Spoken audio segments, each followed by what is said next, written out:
Please convene the Committee on Educational Policy.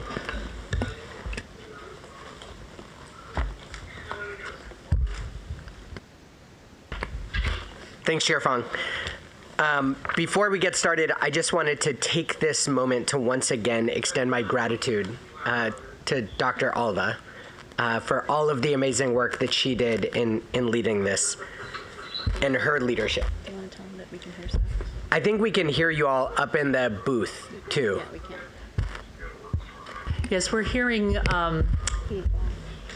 some feedback and some public address system.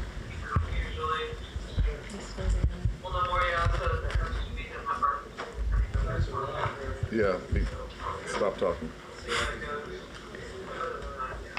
James and Justin, we're hearing you in the booth, I believe. Thank you. We're still hearing you. It might be the It lieutenant might governor. be Zoom. They said lieutenant governor. Oh. Okay. Great. I know we don't have much time. If someone else is online, we can hear you. For a second, I thought just I could hear you, so I'm feeling a little bit affirmed that others are also hearing this. Those voices in your head. Well, Yep. there are two sets of them at the moment. Dr. Alva, I just really want to thank you for your leadership of the Division of Academic and Student Affairs. As I said when you first got this new position, we are so excited for you personally and for the students at Fullerton, but you will be deeply missed for your leadership, and just thank you for everything you did.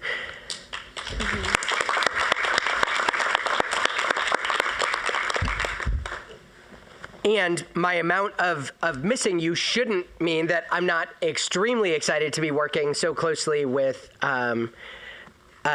Dilcy Perez and Dr. Nathan Evans in their official roles leading the Division of Academic and Student Affairs. We've already had a couple of chances to meet, and it has just been, each time I have left, so excited about the passion you bring and your focus on students and student success. So really excited to continue that. Okay, over this academic year, the Committee on Educational Policy is going to present a number of items that are critical to the success of the future of our CSU students. Over that time, we're going to be reimagining the next iteration of the graduation initiative as Grad Initiative 2025 comes to a close. And as we heard, we've made tremendous progress, but we still have a long way to go. We're going to be talking about increasing access to the CSU through strategic enrollment planning. We're going to be continuing a vital discussion on affordability Can they just mute them? and financial aid. Can we just mute everybody on there? I'm going to keep going, if that's all right for folks. Yes, please. Great. It's just weird. And I believe a year from now, we're going to be a system that is even stronger with a more renewed commitment to student success. We begin this journey today with a presentation of the Chancellor's Strategic Work Group on Black Student Success that celebrates the work that has been done and identifies some essential work that is ahead for all of us. Next, we're going to hear from our academic affairs colleagues who are helping to expedite degree program projections with additional opportunities for submission and providing guidance on examining the academic degree portfolio for greatest student impact and sustainability. When we meet in November, we anticipate hearing an information item on recommendations in response to the Student Transfer Achievement Act, otherwise known as AB 928. Among the elements of that legislation is a requirement that the CSU, UC, and community colleges develop a singular general education pathway that meets the requirements for transfer admission at both the CSU and UC. Our intention is to address the requirements of this legislation in a way that's equitable for all CSU students, regardless of whether they arrive as a high school graduate or transfer student. We look forward to all of these conversations, and today focus on the first two, a commitment to Black student success and thinking about our different pathways and majors. So, with all of that being said, will the Committee on Educational Policy please come to order? It's now time for the committee to consider today's consent agenda, approval of the minutes from the May 2023 meeting. Is there any objection to the approval of the minutes? Hearing none, the minutes are approved. There are 2 items on today's discussion agenda. Item number 2 is an information item regarding the Chancellor's Strategic Work Group on Black Student Success. This item is going to be presented by Dr. Dilcy Perez, Deputy Vice Chancellor for Academic and Student Affairs, and Dr. Parham, President of CSU Dominguez Hills and co-chair of the Chancellor's Strategic Work Group on Black Student Success. Thank you, Chair Arambala. Today, we are pleased to present an update on the California State University's Chancellor's Strategic Work Group for Black Student Success. Inspired and motivated by the CSU's first ever system-wide Juneteenth Symposium held in Los Angeles in June 2022, last fall, Interim Chancellor Kester enlisted university leaders and subject matter experts to create a bold and visionary strategic plan to position the CSU as a national leader in Black student success. The plan calls for a holistic focus on outreach, recruitment, enrollment, persistence, and graduation to advance Black excellence in the CSU. We are deeply grateful for the ongoing commitment of the work group members who are listed in the closing pages of the report. In particular, I would like to acknowledge the contributions of Dr. Sylvia Alva in her capacity as Executive Vice Chancellor for Academic and Student Affairs before she became Interim President of Cal State Fullerton last month. Thank you, Dr. Alva. I would also like to acknowledge the leadership of Dr. Saul Jimenez Sandoval, President of Fresno State and co-chair of the work group, who is not able to join us today, but was instrumental in the development of the report. And I would also like to acknowledge President Luke Wood from Sacramento State as a member of the work group. We are fortunate to have with us today work group co-chair Dr. Thomas Parham, President of Dominguez Hills, as well as a very special guest, Sac State student Nedrick Miller. I'd like to begin by briefly sharing the efforts of the Chancellor's Strategic Work Group that culminated in the report that is included in your packets. While we are proud of our process and the final report, we understand that this is just the beginning of our work. Dr. Parham will provide an update on how our universities have already begun to embrace and realize the full potential of the 13 recommendations, as well as the necessary support from needed partners and stakeholders to make this report a reality in the CSU. Our first step as a work group was to disaggregate the data to better understand the state of Black excellence in the CSU.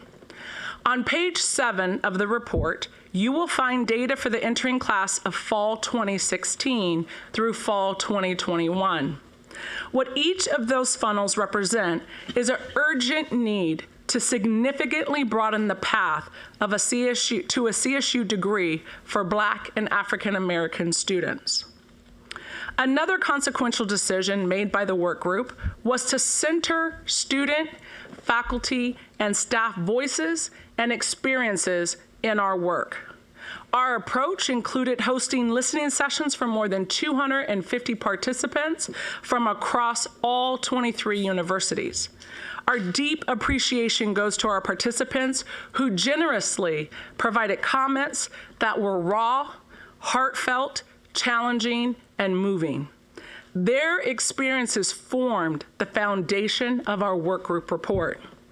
We also conducted an inventory to determine what programs and services were offered by each of our 23 universities to advance Black excellence. Our work culminated in a 2-day retreat that included the engagement of colleagues from the California community colleges, as well as community-based organizations, and a special keynote by Nedrick Miller to the work group. What we hope the Black Student Success Report exemplifies is the urgency and importance of this work. Work that underscores that a one-size-fits-all approach in the context of student success and the importance of building a lifelong relationship with our African American students and their families is paramount. I will now turn the presentation over to President Parham to share updates since the report was published last June. Dr. Parham. Thank you, Dr. Perez, and good afternoon. Somewhere I read in the verbal stylings of Brother Nelson Mandela, he argued that to be free is not merely to cast off one's chains, but to live in a way that respects and enhances the freedom of others. Good afternoon. Just a few weeks ago, on August 28th, we marked the 60th anniversary of the March on Washington. And I'm reminded in this moment of a quote of one of my heroes, Dr. Martin Luther King. He argued that change does not roll in on the wheels of inevitability, but comes through continuous struggle. And his voice, trustees, invites us to interrogate how are we as a CSU system prepared to struggle to achieve this thing we have labeled as Black equity and Black excellence. Dr. King also told us that when it comes to change wouldn't be easy, and that we all may be in a different place before we can collectively move ahead. So not surprisingly, his verbal stylings also remind us that change and progress, right, are not only difficult, but he says to us, if you can't fly, then run. If you can't run, then walk. If you can't walk, then crawl. But whatever you do, keep moving forward. So we expect to keep moving forward on enhancing Black student success and elevating Black excellence within this California State University system that we take so much pride in. We are indeed the largest institution of public higher education in this nation, and we are proud to be carrying this banner. And so, as we move ahead, we all 23 universities, faculty, staff, administrators, academic senates, chancellor's office, and yes, this board of trustees, we all must be together and move forward if we are to narrow the gap between our aspirations for Black equity and the realization that we have been, in fact, falling short. The 13 recommendations outlined in the Black Student Success Report are grouped into 3 key areas. The first, strategies that directly support Black student success. The second, strategies that support faculty and staff in support of Black student success. And third, strategies that reflect system-wide commitments. We will not address all 13 recommendations today. Time does not allow for that. However, I am pleased to share progress that we have made on several of the system-wide commitments. To support the implementation of a comprehensive enrollment marketing campaign, the Chancellor's Office is finalizing a request for proposal that will seek out a marketing agency that specializes and has a proven track record in communicating with culturally diverse communities. And this will be accomplished by December of this year in 2023. To implement Recommendation 10, which identifies the need for system-wide data-driven and data-informed practices, the Chancellor's Office is reviewing and reframing how it approaches data dashboards. This strategy is an essential first step in making the use of disaggregated data a regular and consistent practice in all 23 CSU universities.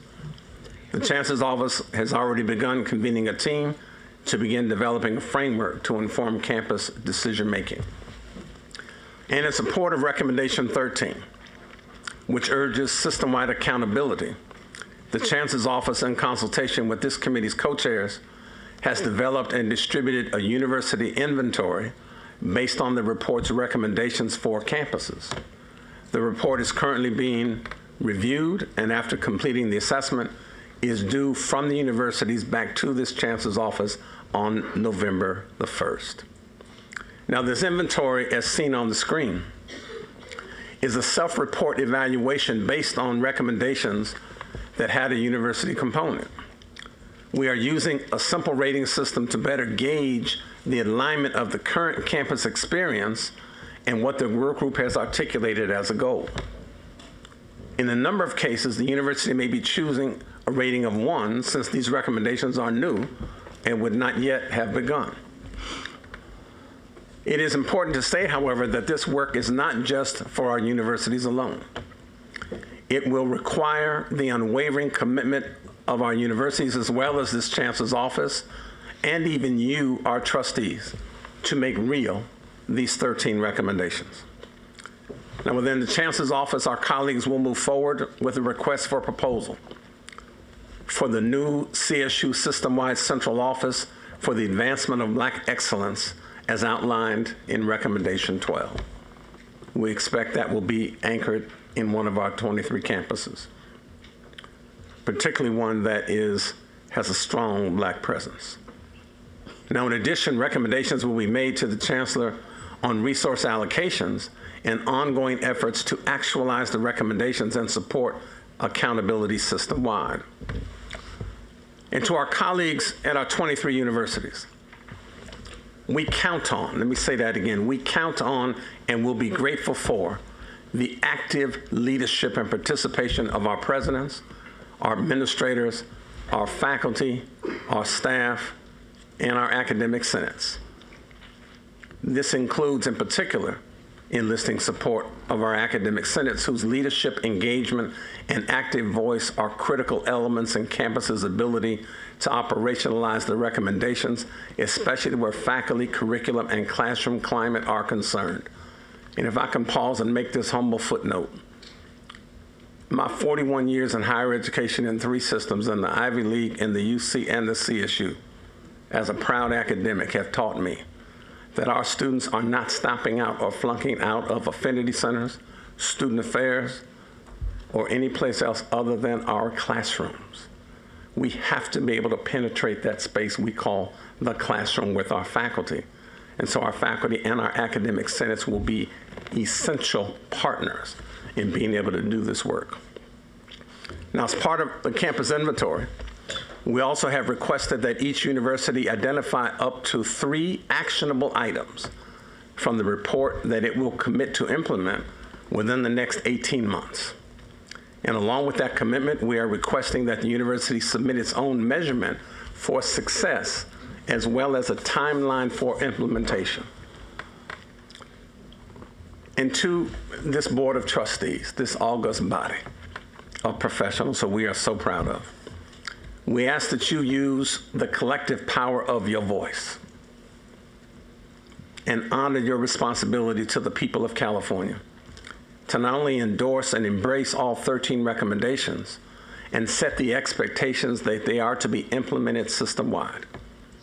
We even ask that you engage your personal networks and contacts to help identify ongoing and sustainable funding to support the bold and necessary recommendations listed in the report. Our CSU system cannot do it by itself. And we ask that you help set a standard for which we hold ourselves accountable to students like Mr. Nedrick Miller, whose resilience and perseverance has been an inspiration to so many of us in the work group. It is now my pleasure to ask Nedrick to share his story with you today, and I hope you will see, as we have, why we have been so inspired by his example of perseverance through the adversities of his life. Nedrick, glad to see you, brother. Thank you. Hello, my name is Nedrick Miller. Forgive me if I'm not used to doing this, but it's nice to meet you. But also while I'm here, I also have the presence of mind state to be aware that without all of you here, I probably wouldn't have had the opportunity, regardless how I feel about it. So me currently right now, I'm attending Sac State. I'm a senior, and I'm soon to graduate with a bachelor's in exercise science. But mainly I'm here to explain how it feels about the Black experience as a student. So I grew up in South Central Los Angeles, and to be honest, it's just a lot different than what I would expect other communities to be like. So growing up, junior high, elementary, even ongoing, I didn't see too many people coming into our schools promoting or helping us, or even giving us a direction as to how we should go when it comes to the presence of school. So for me, I grew up with the mindset I wanted to be a gang member, and that's what I did. So at 13 years old, I was gang banging, and by the time I was 16 years old, to be honest with you, I had dropped out already. I was on my own, of course, kicked out, just too many problems. But my idol was a gang member, so that's what I wanted to be. Once again, there's no direction, there's no stability, especially in a school system where you're supposed to see direction and where you're supposed to see somebody that's attending a profession that you could be. For me, being a gang member was it, and by the time I was 18, honestly, I was already in the courtroom. So at 19, I was sentenced to 24 years, and that's what I did. I was blessed enough to do almost 18 years and be released. So for me, understanding that and getting the opportunity to come out and given another chance, I chose to enroll in a community college because I was aware that there's not too many opportunities.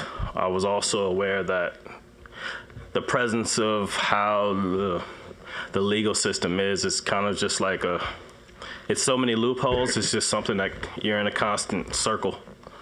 So college, I felt, and education was something I felt could be something to open up doors for me. So with that in mind, I enrolled in community college, and it wasn't something I was used to. I'm gonna be honest with you, I didn't understand the dynamics of school. I know you make a good grade and that's it, but for me, I was blessed enough to have a counselor who would not leave me alone. Her name was Lainey, and she really motivated me to change my life, and as far as looking at school. So when I got my AA, I was under the impression, and I assumed that was it.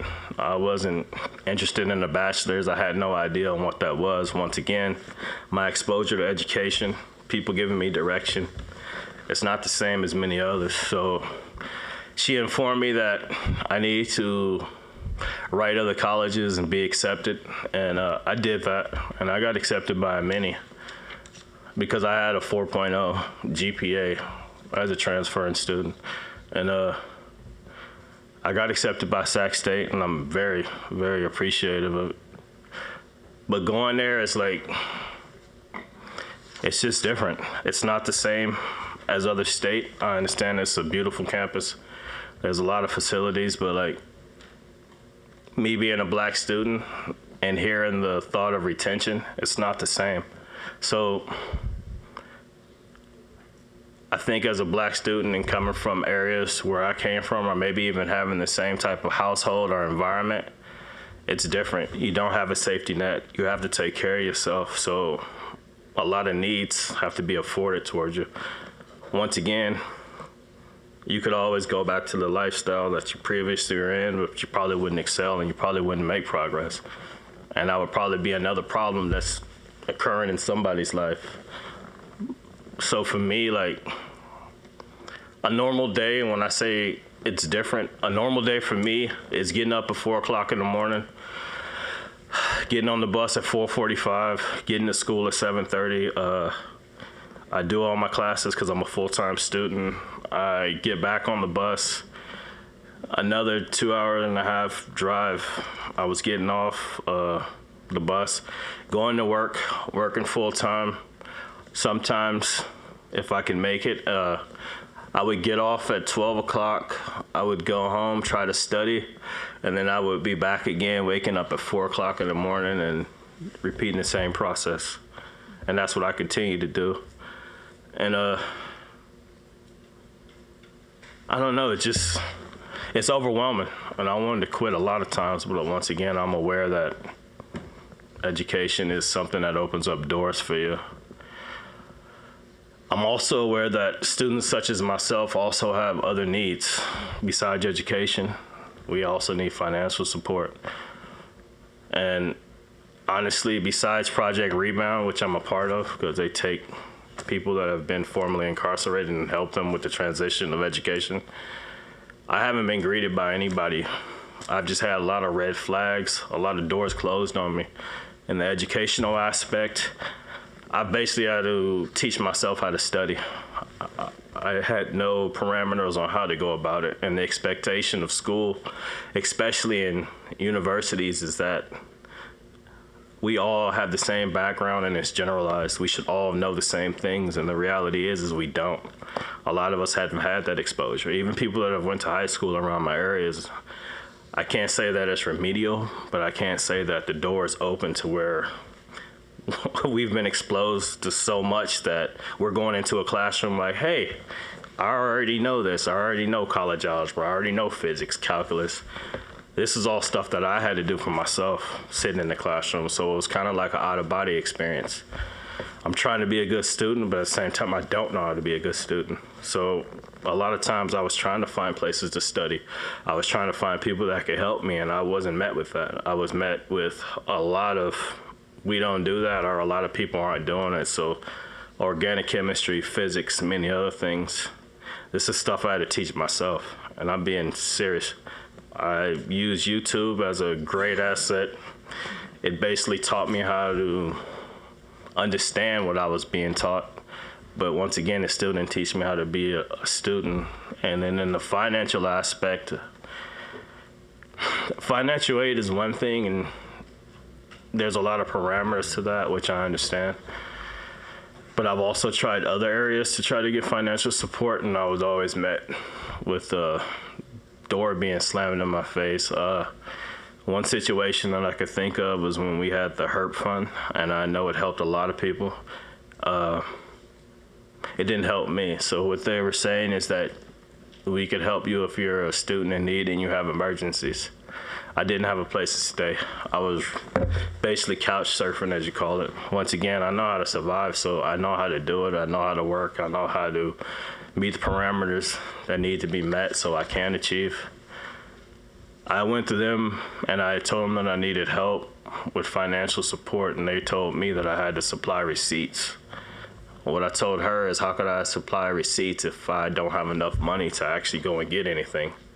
How could I give you a specific amount if I don't have the money to go and do that? That's the whole purpose of getting emergency assistance. And then she was told, she told me, and I was told that she couldn't help me unless I provide receipts.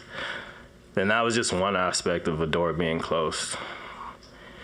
And that was just an example so you could know, school is approached with a lot of generalities, and we're all looked at as the same. And that's fine, we are all the same, but we don't all have the same needs.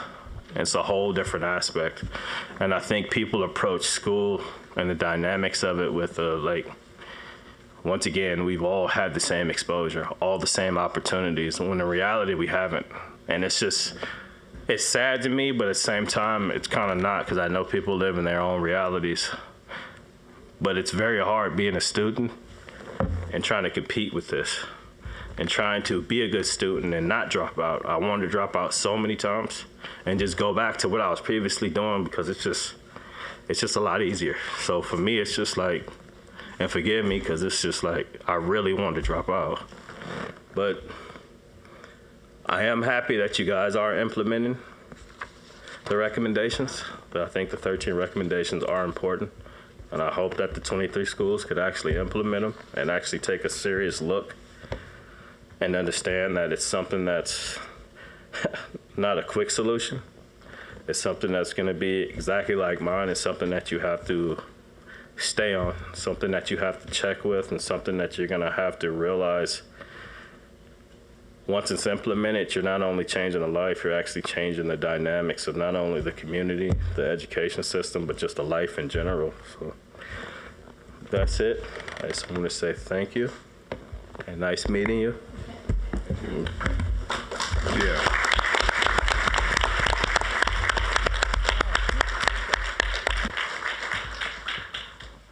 Some of you have often heard me say my fundamental belief that each of us is a seed of divinely inspired possibility.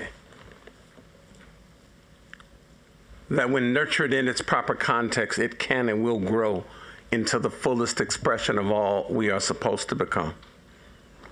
There are some of us whose seeds have been watered with the toxic narratives of community life, who might have withered on the road. But the seed of possibility does not lose its divinity because it stumbled.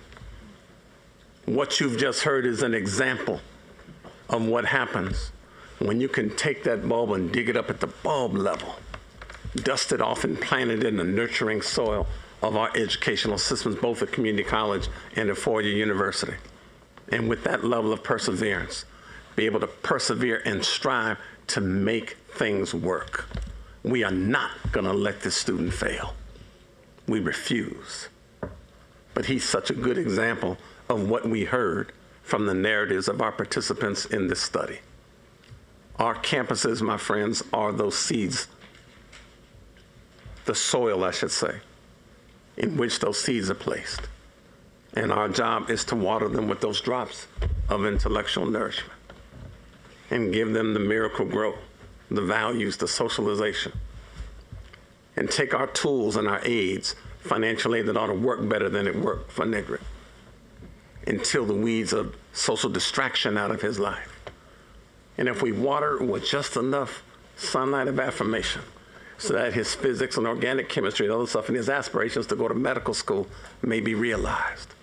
And just give him just enough shade of critique so when he gets offline, we say, Nedrick, come on back. And we just stand back and watch him grow. This is what you get. This is what we are hoping to do with this Black Student Success Work Group in elevating Black excellence within the CSU. Dr. Perez. I had the wonderful opportunity of meeting Nedrick on one of my campus visits to Sac State, and we sparked an instant connection and partnership. And I want to publicly tell him that he has changed the way that I approach this work.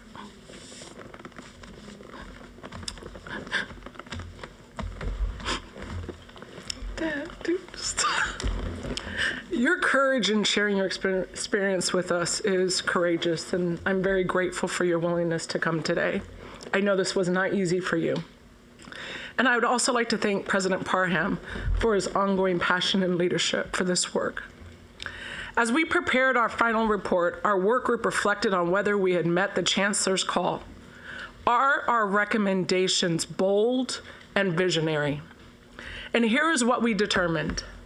Taken individually, any one of our recommendations implemented on any one of our campuses would be progress. But inspiring and holding accountable all 23 Cal State universities to work toward all 13 recommendations to redefine Black student success and elevate Black excellence, that is bold and visionary, and that is leadership at the national level. The work that is put before us as a system may seem daunting, but it is not impossible.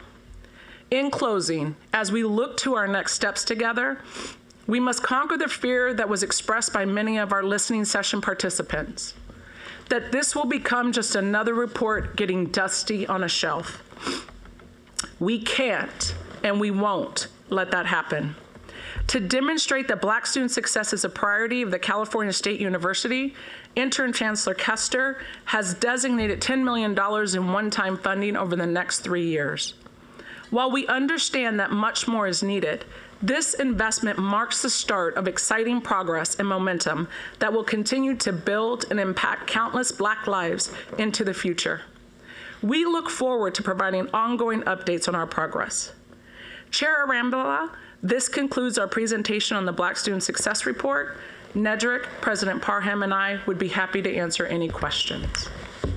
Before I turn it for comments and questions from my colleagues, and I see a few hands up, I'll just say there is a James Baldwin quote I used to have up in my classroom when I was teaching. And it said, "Not everything that is faced can be changed, but nothing can be changed until it is faced." The work you all did in leading this work group has helped us as a board face something that we've needed to face. I'm deeply appreciative for you all leading that work. Nedrick, you coming and sharing your story today has helped us face what we need to face. I'm deeply appreciative for you having the courage and the strength to do that and the resilience you've shown through. thank you to this work group. Thank you, Nedrick, to you. Deeply appreciative, and I stand as one member of this board deeply ready to ensure that we take these 13 and exhibit the follow-through to make sure this isn't just something that gathers dust on a shelf. With that, I've got a few colleagues. Yemi, I'll turn it to you. Then Julia, Leslie. Thank you, Trustee Arambula. And I have so much gratitude to the work group and to all of the work that was put into this. I think, Nedrick, you coming today, I know it was hard. It's hard to talk to a room full of people like this, but you did it, and we thank you for giving your testimony, for sharing with us your story, for being real with us, because that's what we need to hear. This is what the CSU is about, is giving access. So I really appreciate you being here. I have a question. The recommendations are just so important, and I know there was just so much that went into this to create the recommendations. I think one of the things that Nedrick brought up was access to financial aid, right? And then also even access to student jobs, I would say. And I always think, I have a background in outreach and enrollment, and I always think that's always a part of it. It's always a part of outreach and enrollment is like, how do we get our students to come to our campuses? We need to let them know how much financial aid they're going to be able to get. Where is that going to be in the recommendations?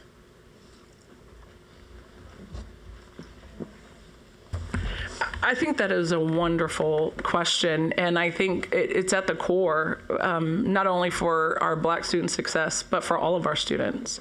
And I think that oftentimes as we thought about the recommendations, quite honestly, as a whole, these are recommendations for all of our student populations, honestly. You could change the ethnicity, the identity, but the recommendations are the same. And so I know that under Deputy Vice Chancellor Evans, the financial aid work group is very much connected to the recommendations in the Black Student Success Report and really serving as a guide for the financial aid work group. And so I would say I think it's at the core of the work, as you will hear in the report, of what we need to do for all students.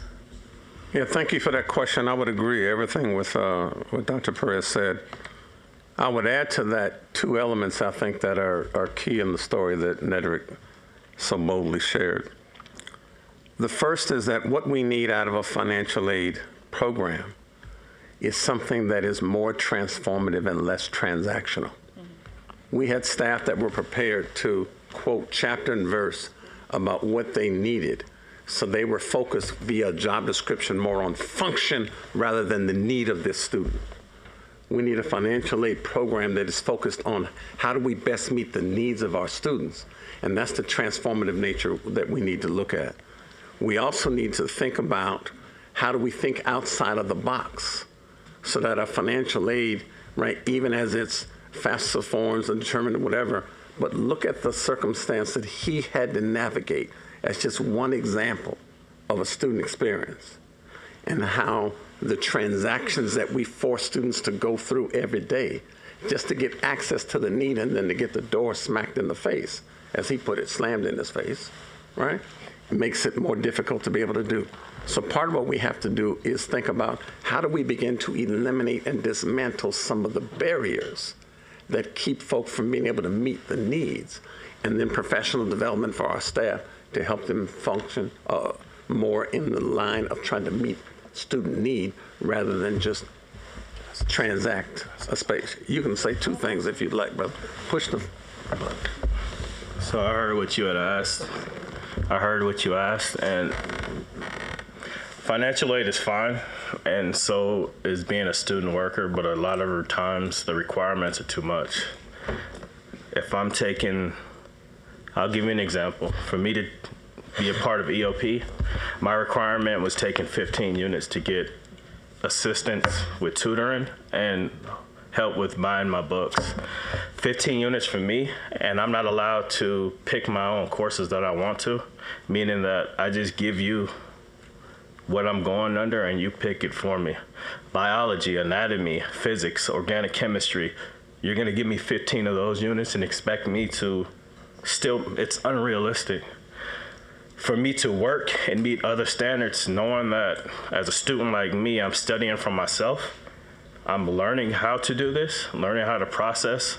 When do I have time to study? When do I have time to do anything? I'm just developing. So for me, it's not that it can't be done. It's just unrealistic that it could be done with the expectation that good grades are going to come after it. I can give you all the C's, C minuses. I can't give you A's. I can't give you probably not even B's, because that's, let's be honest, time is a valued asset and you need it, especially when you're learning in education. And I think a lot of times things are approached without that. People don't want to define time comes with study. Time comes with education. People just act like, hey, we know it's 24 hours, but for you, you have 60 hours in a day. That's unrealistic. And the way that it's approached, it's just like I said, it's just an out-of-body experience, because you're trying to make it work. You're trying to meet every parameter, and you don't want to give up. But then there's so many obstacles that are just designed to make you go, you know what? I don't even care. And that's all I want to say. Excuse me. Trustee Lopez? Thank you. Let me add my thanks, Nedrick, for your honesty, for your sharing your story, for the perseverance, for the persistence, for the courage you shared with us. Thank you. And my thanks to you, Dr. Parnham, and your co-chair, Jimenez Sandoval, President Jimenez Sandoval, and everybody who participated.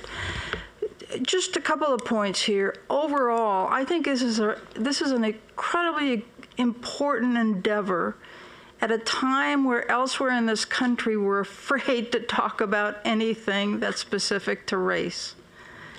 And I just want to congratulate Chancellor Kester and take pride in the CSU that we are not running away from this, okay? So I just want to just underscore that. Contextually, this is coming at a time when a lot of people are headed in the other direction. We're naming it and we're facing it straight on. So I'm very proud of that. I do want to follow up on this issue of financial aid in a broader context here. I agree with the comments that were made, and we are working, and we will talk about that tomorrow in the task force, to make sure that we have the kind of financial aid system that really serves well all students. But there is something particular about what happens with African American students. It is not only at the CSU that the loan debt burden is the highest. You know, when you disaggregate the data of who has loans, African Americans tend to have always a higher burden nationally. Something is going on. Is it the packaging that sort of says, here, you're only going to get loans? What is it? We should examine that more closely and understand our own disparities within our own system to the extent that we can. I know that systemically, for example, if you look at transfers out of the community colleges, you have I don't know what the data is today. My information is dated, but double-digit transfers out of the community college to for-profit institutions, and they're primarily, you know, heavily African American. Somewhere along the line, we're failing to really understand what is going on with the choices presented, you know, and how we're presenting the choices and what's available to them. So I was actually surprised that the task force didn't speak to the financial aid, but I can promise you that we will, within our remit in the financial aid work group, take a look at this and disaggregate it, because it's not just income. Something else is happening there with African American students in financial aid. And so just wanted to say that, because your story just, that should not happen, is just all I can say. I'm going to note that we've got about 7 minutes. We're going to pause today in 7 minutes, and we're going to come back to our next agenda item tomorrow. I've got a few more speakers who wanted to comment today, so if we can try and get through our next 3 speakers. I know we could get through me. I wanted to thank you for this report and all the work that went into it. And I really found it to be an excellent report with clear recommendations. So I have a question and a comment. And or I have two questions. My first question is just whether the task force stays in place and continues to oversee the implementation of these suggestions until they're fully implemented. And I'll just finish all my questions, and you could answer at once, because in between I want to weave into Nedrick. I also really appreciated your comments, and just know that your story, I am sure, will stay with all of us. And really, I think we have to fully digest the multitude of the suggestions you had in your comments, but it really, I think, helps us to understand what it means to be a student, someone working at the same time, someone coming with their own history. And while we look at you and can applaud and say he's going to medical school, you're saying maybe I'm not going to medical school because I have to get good grades to go to medical school and I have to work all this time at the same time. So I think we have to understand what we're asking our students to do and how they can be excellent at so many things at the same time. And I just want you to know we heard you, and that becomes a part of our thinking. And then my second question, in addition to whether the task force stays in place, I just have to ask the larger question, because I was wondering about financial aid since Julie and I were talking about it a little while ago. But my bigger question, Dr. Parham, is we heard comments today about how our tuition recommendations particularly impact Black students. And so I'm wondering, in light of your suggestions, does anything get added thinking about the tuition increase that is on the table? And is that a concern to you in light of the expertise you've developed? Thank you for the question, Trustee Gilbert-Lurie. So the first question, I would say that I was honored to be asked to co-chair, along with President Jimenez Sandoval at Fresno, this Black Student Success Work Group and Elevating Black Excellence. The report we've produced, I think, along with the excellent support from Dr. Perez and former EVC Alva, now interim President Alva, is the work that we've produced as a function of the committee that Chancellor Kester stood up. The implementation committee, I suspect, will be stood up by the Chancellor-select. And unless Chancellor Kester decides to put the implementation team in place in the next 20 days. But we are prepared to provide whatever support we can. But again, we are not letting the grass grow. We already have that template you saw displayed in the PowerPoint out, and our campus is already looking at that to assess where they are, what kind of progress they've made, what goals they want to set, and how they send that in and forward it to Dr. Perez and Evans so that we can then begin to work on that. And then the Chancellor's office will be able to position itself to be able to work on that. For your second question, I don't have any independent data. The scientist in me understands that I'm data-driven, that would say that a tuition increase that we are proposing in and of itself would somehow lead to a lower number of African-American students. So I'll wait to see what happens with the data, but I think the stories we heard this morning are real. And the challenges that even small increases of 6% over 5 years are real. It is incumbent upon us, I think, to be able to navigate that space, to figure out how we can get that done so that it doesn't have a detrimental impact, but provides the system with the resources it needs to function.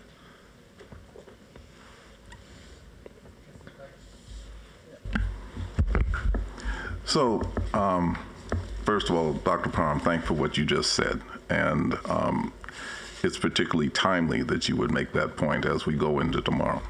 And I just have a couple of really just two comments. First of all, Mr. Miller, for a person who hadn't done this before, you did damn well. I want to speak to something that I hear And some people, I'm afraid, would say, well, why are we doing this for black students?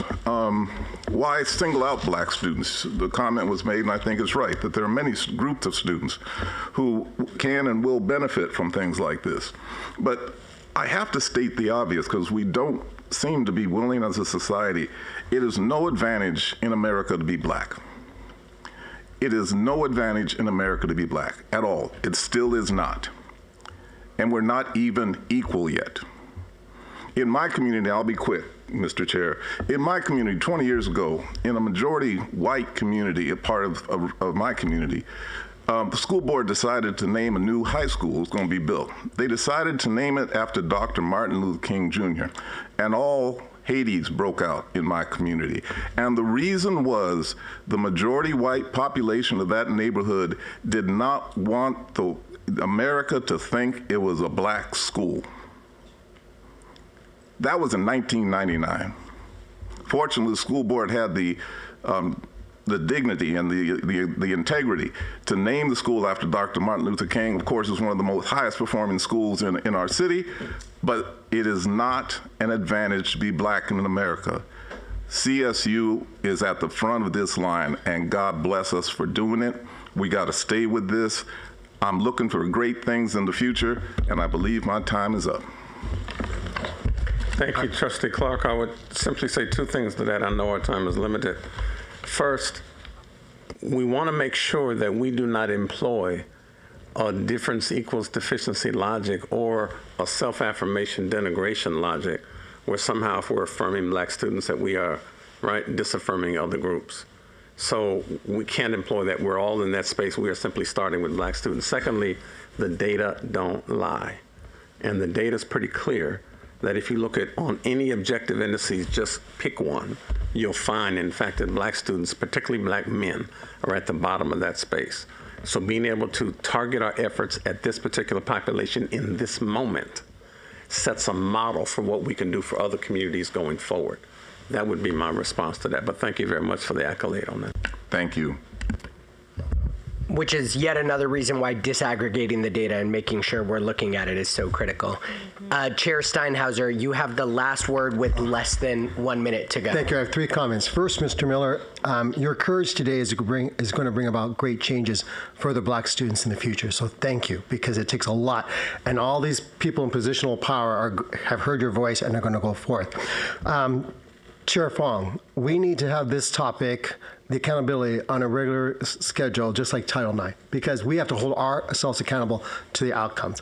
To my colleagues out there who are presidents, work with your K-12 districts. There is a new equity index that's in the LCAP that addresses this issue of black student achievement. This is a great way, because it's a P16 problem. This isn't just the university's problem. So and if you need help on that, let me know, because there's millions of dollars out there that can help fund this project. Thank you so much. And closing us out with our very last word is our newest student trustee, who has promised to be quick. Yes, I'll keep it super brief. Nedrick, good stuff. Just amazing work. And Dr. Parham and Dr. Perez, great work as well on this committee, and Chancellor Kester as well. Great work. Quick question. How are students going to be engaged when taking inventory of these campuses and what they're doing right and what they're doing wrong? Not only students, but also BSUs and Black Resource Centers on these campuses. Second question, are we looking at all at leveraging the already initiatives that we have, such as the Young Men of Color Consortium and the CSU? Are we working with them to elevate these 13 recommendations and elevating these programs to make them stronger and better on different campuses, so that we could target those young men of color, and not just young men, but women and whatever people may identify as of color on these different campuses, leveraging these and working with them to implement these 13 recommendations? When each campus has an opportunity, thank you for the question, by the way, each campus will have an opportunity to assess its own strengths and areas for growth, which you'll see in the template that we had displayed on the PowerPoint. As those come in and they set their own goals for what they want to work on, some of what they will do and measure themselves on a 1 through scale will allow them to say, how do they work in conjunction with the services that are already there? But I want to provide a caution on this one. And I want to credit Nedrick for teaching us this lesson, right? When he had the whole room crying a couple months ago. We understand sometime how to desegregate an environment. So we put a resource center on a campus, or we argue that we need one. We don't understand sometimes what it takes to truly integrate one. And the integrated function says that a student like Nedrick should be able to see himself reflected within the fabric of the institution.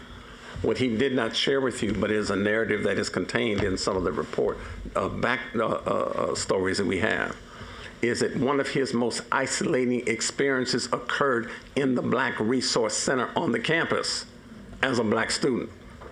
And because of the characteristics that he represented, how he felt isolated and not as affirmed as he otherwise could be. So putting those programs and systems in place are not the single answer to the test question. For us, it's about trying to create a truly integrated space so that we are achieving the objectives and in those spaces. I just want to add in closing, if you, on page 3, the letter from our co-chairs, really to your point, Trustee Molina Mencio, is that it says in the last paragraph that it's a consequential time for the CSU.